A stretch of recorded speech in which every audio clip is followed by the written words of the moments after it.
오늘 하나님께서 우리에게 주신 말씀은 요한계시록 16장 1절에서부터 11절 말씀입니다. 요한계시록 16장 1절에서부터 11절 말씀 우리 다 함께 합독하겠습니다. 시작.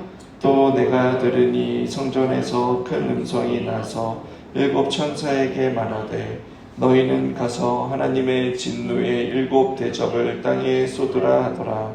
첫째 천사가 가서 그 대접을 땅에 쏟음에 짐승의 표를 받은 사람들과 그 우상에게 경배하는 자들에게 악하고 독한 종기가 나더라. 둘째 천사가 그 대접을 바다에 쏟음에 바다가 곧 죽은 자의 피같이 되니 바다 가운데 모든 생물이 죽더라.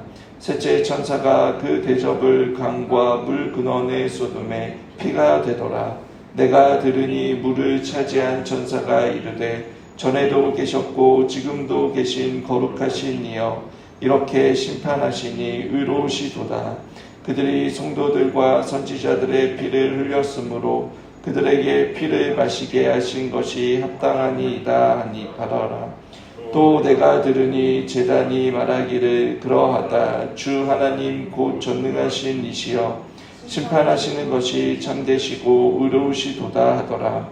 넷째 천사가 그 대접을 해에 쏟음에 해가 권세를 받아 불로 사람들을 태우니 사람들이 크게 태움을 태워진지라.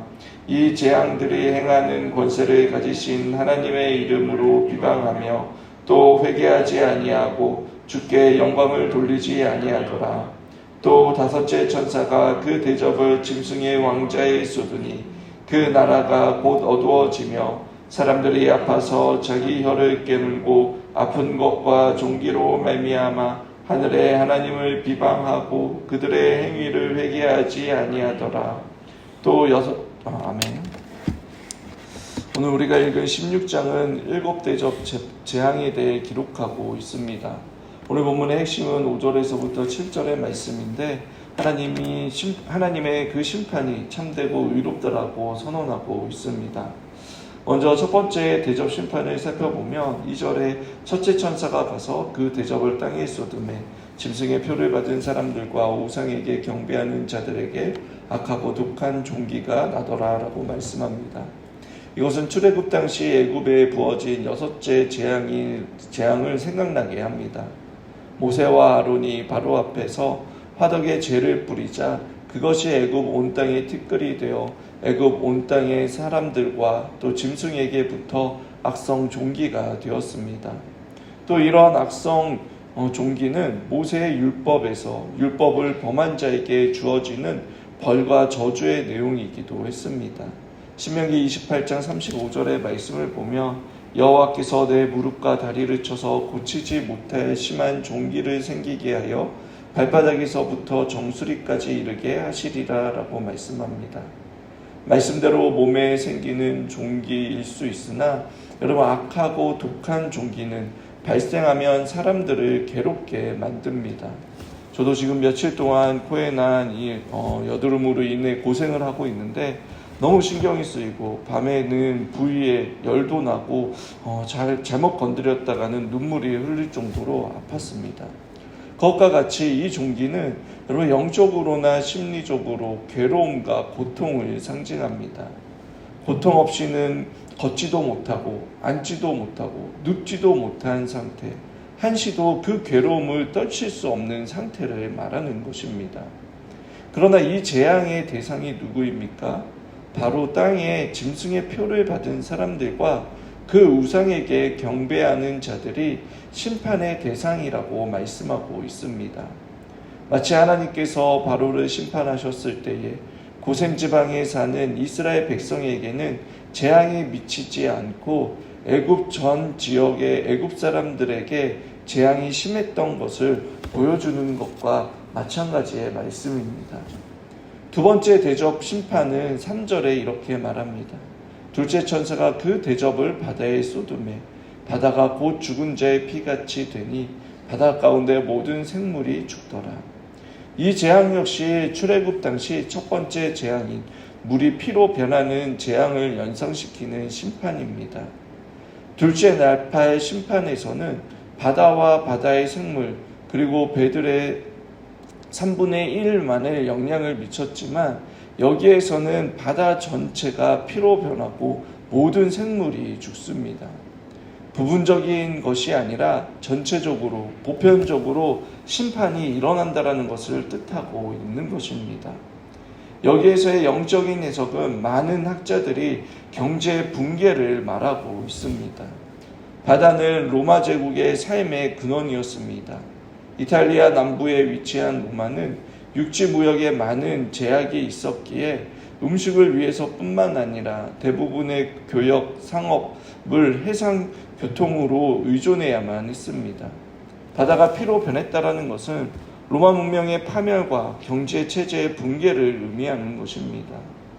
오늘날에도 자국의 이익을 위해 어떻게 해서든지 어떠한 대가를 지불해서든지 지키려는 그러한 움직임들이 각 국가마다 심화되고 있습니다. 어제 경제 뉴스에도 미국의 채권과 관세 사이에 미국과 일본이 극적인 타협을 봤다라는 소식을 들었습니다. 국가 간의 협력과 파트너십을 강조하면서도 심화되는 그 경쟁 속에서 더 많은 이윤을 얻기 위해 전쟁을 치르고 있고 그것은 곧 우리의 삶의 문제와도 직결이 되는 문제인 것입니다. 셋째 대접 심판은 4절에 여러분 셋째 천사가 그 대접을 강과 물의 근원에 쏟음에 피가 되더라 라고 말합니다. 3절에서 피로 변하고 생물들이 죽었다라고 말하는데 죽음을 포함한 모든 고통을 강조하고 있는 것입니다. 세계 경제만이 아니라 국가 경제나 가정 경제에서도 고통스러운 영향을 주며 생존의 조건이 끊어지는 그러한 고통을 겪게 된다는 것입니다. 사람은 먹고 살기 위해 돈을 벌어야 하고 그 일 때문에 생명을 잃을 정도로 여러분 고통을 받고 살아가는 것입니다. 넷째 대접 심판은 8절에서부터 9절의 말씀을 보시면 애굽에 내린 재앙과 직접 연결되지 않는 심판입니다. 해와 관련된다는 점에서 넷째 나팔 심판과의 연결이 됩니다. 다만 여기에서 해와 달과 별의 3분의 1이 타격을 받아 어두워져 부분적인 일식이 일어나는 것이 아니라 사람들을 태워 죽일 정도로 극도의 태양 열기가 장렬하는 것을 말씀하고 있습니다. 이 심판 역시 하나님께서는 자기 백성을 보호해 주시고 하나님의 이름을 비방하며 또 회개하지 아니하고 주께 영광을 돌리지 아니하는 자들에게만 미친다라고 말씀합니다. 여기서 비방한다라는 말은 우상 숭배를 통해 하나님의 거룩한 이름을 중상하고 여러분 하나님을 거부함으로써 하나님의 이름을 조롱하는 것을 말합니다. 하나님의 이름을 고의로 비방하고 회개하지 않고 하나님의 법을 뜯어 고치고 왜곡하고 거부하는 그러한 오늘날의 세상의 모습을 투영하고 있는 것입니다. 다섯째 심판은 짐승의 왕자를 향해 쏟아지는데 그 나라의 어두움을 가져오는 모습을 보게 됩니다. 어두움이 임하는 것은 여러분 애굽에 내린 9째 재앙을 생각나게 합니다. 이 심판의 특징은 왕자의 대접을 쏟았다라는 점입니다.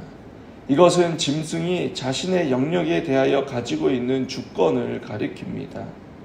2장 13절에도 사탄의 권자라고 한 말씀이 있는데 이것은 사탄의 통제하에 있는 로마 정부와 황제 숭배의 중심지가 된 버가모를 향해 가리키는 말이었습니다. 이것은 짐승의 왕자와 같은 것을 말합니다. 이 짐승의 왕자는 결국 하나님의 심판을 받게 되고 그러자 짐승이 주권을 행사하는 그 나라의 어둠이 임하는 것입니다. 어둠의 결과 사람들이 자기의 혀를 깨물고 죽고 싶어 할 정도로 극심한 고통이 있다라고 말합니다. 마치 하나님과 분리된 자들이 영원한 어둠 속에서 느끼게 되는 고통과 공포를 표현하고 있는 것 같습니다. 하지만 그들은 아픈 것과 종기로 말미암아 하늘의 하나님을 비방하고 그들의 행위를 회개하지 않습니다. 이것은 애굽의 바로 왕이 거듭된 그 재앙 속에서도 회개하지 않고 마음을 완악하게 했던 것과 다르지 않는 모습인 것 같습니다. 우리는 인생의 쓴맛을 보고 밑바닥까지 가야 회개를 할 수 있다라고 생각하는 경향이 있습니다. 사람은 그것만으로 여러분 그러나 회개하지 않습니다. 회개는 하나님의 은혜가 아니면 불가능한 것입니다. 죄인을 회개하는 것은 여러분 오직 하나님의 은혜인 것입니다. 그러나 짐승의 포를 받고 하나님을 거절한 그 목이 곧고 마음이 강팍한 사람은 하나님이 들어갈 틈이 없습니다. 그들을 향한 하나님의 심판은 도리어 그들의 마음을 더욱더 완악하게 하는 것입니다. 반복적으로 이렇게 그들이 회개하지 않았다라는 것을 말씀하는 것은 이 재앙들이 하나님께서 회개해야 할 자들이 회개하고 하나님께로 돌이킬 기회를 주시는 것임을 암시하고 있는 것입니다. 5절에서부터 7절의 말씀은 물을 차지한 천사가 말을 합니다. 물을 차지했다라는 것은 물에 대한 하나님의 주권을 행사하는 것을 의미합니다. 내가 들으니 물을 차지한 천사가 이르되 전에도 계셨고 지금도 계신 거룩한 신이여 이렇게 심판하시니 의로우시도다. 그들이 성도들과 선지자들의 피를 흘렸으므로 그들에게 피를 마시게 한 것이 합당하나이다 하더라라고 말씀하고 있습니다. 하나님의 심판이 거룩하신 그 하나님의 성품 가운데 나온 것이며 그들을 심판하신 이유는 성도들과 선지자들의 피를 흘리게 했기 때문이라고 말하고 있습니다. 여기에서 흘렸다라는 말은 16장에서 가장 많이 사용된 동사인 쏟다라는 동사와 같은 동사입니다. 짐승의 표를 받고 우상에게 경배한 자들은 성도들과 그 선지자들의 피를 쏟은 자들입니다. 그래서 동일한 방식으로 그들에게 진노의 대접을 쏟아 피를 마시게 하고 고통을 겪게 하시는 그 하나님의 심판이 의롭다라고 하는 것입니다. 그리고 여기서 그치지 않고 7절에 제단의 선포가 이루어집니다.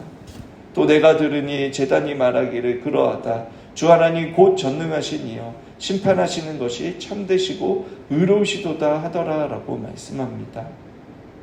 제단이 말하는 것은 6장 9절에 순교자들이 자기들의 핏값을 갚아달라고 한 기도와 8장 3절에서부터 5절에 언급된 모든 성도들의 기도를 다 가리키는 것입니다.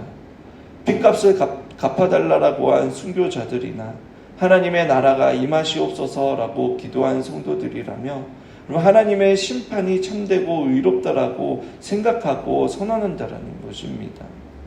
그것이 하나님의 사랑과 공의의 하나님을 모두 나타내는 것이기 때문입니다. 오늘 우리가 살펴본 이 5 대접의 심판의 특징은 그럼 모두 경제와 관련된 것 같습니다. 하나님께서 세상의 경제 구조를 붕괴시키고 또 경제를 통하여 고통을 주신다라는 것입니다. 돈을 숭배하고 돈을 의지하는 사람들에게 부어지는 심판인 것입니다. 저와 여러분은 어떻습니까? 우리 역시 어쩔 수 없이 경제 시스템 속에 살아갑니다. 그러나 그것은 돈을 숭배하는 것과 별개의 문제입니다. 우리가 세상을 살아가면 얼마든지 돈과 물질적인 성공을 추구하며 살아갈 수 있습니다. 그러나 그것이 여러분 우상이 되거나 또 얼마나 그것들의 심리적, 정서적 지배를 받고 있는지 오늘 말씀을 통해 우리 자신을 살펴보아야 하는 것입니다. 성경은 우리에게 돈에 지배받는 인생이 아니라 돈이란 유용하고 좋은 도구를 가지고 하나님의 영광을 위해 살아가야 함을 말씀하고 있습니다. 우리가 먹을 것과 입을 것이 있은즉 족한 줄 알라라고 말씀하셨습니다. 성경은 부하려하는 자들은 시험과 올무와 여러 가지 어리석고 해로운 욕심에 떨어지나니 곧 사람으로 파멸과 멸망에 빠지게 하는 것이라라고 말씀하고 있습니다. 또 성경은 돈을 사랑함이 일만하게 뿌리가 되나니 이것을 탐내는 자는 미혹을 받아 믿음에서 떠나 많은 근심으로써 자기를 찔렀도다라고 말씀하고 있습니다. 그래서 하나님은 디모데에게 내가 이 세대의 부한 자들을 명하여 마음을 높이지 말고 정함 없는 재물에 소망을 두지 말고 오직 우리에게 모든 것을 후히 주사 누리게 하시는 하나님께 두며 선을 행하고 선한 사업을 위하여 좋은 터를 쌓아 참된 생명을 취하는 것이니라 라고 권면하고 있습니다. 우리에게도 주신 말씀입니다. 하나님께 모든 소망을 두고 물질의 지배를 받는 것이 아니라 오히려 자유하며 주어진 삶 속에서 선을 행하며 선한 사업을 나눠주는 그러한 기쁨을 누리며 영적으로 빈곤한 자들이 되지 않길 주님의 이름으로 축원합니다. 또 오늘 본문이 우리에게 주는 교훈은 여러분 회개하라는 것입니다. 인간의 공고함과 어려움이 몰아칠 때에 여러분 회개하는 것이 아니라 말씀을 통하여 성령이 조명하신 가운데 죄에 대해 민감하며 자주 회개하는 그러한 자들이 되어야 한다는 것입니다. 성령 충만한 자들의 특징은 작은 죄에도 민감하다는 것입니다. 주님을 사랑하는 마음이 크면 클수록 자신의 죄에 대해 혐오감을 가지고 이 시대의 악인과 죄악에 대해 거룩한 분노를 가지는 것입니다. 회개할 수 있다는 것이 구원받은 자들의 증거이며 또 우리가 점점 하나님의 성품을 닮아가고 있다는 증거입니다.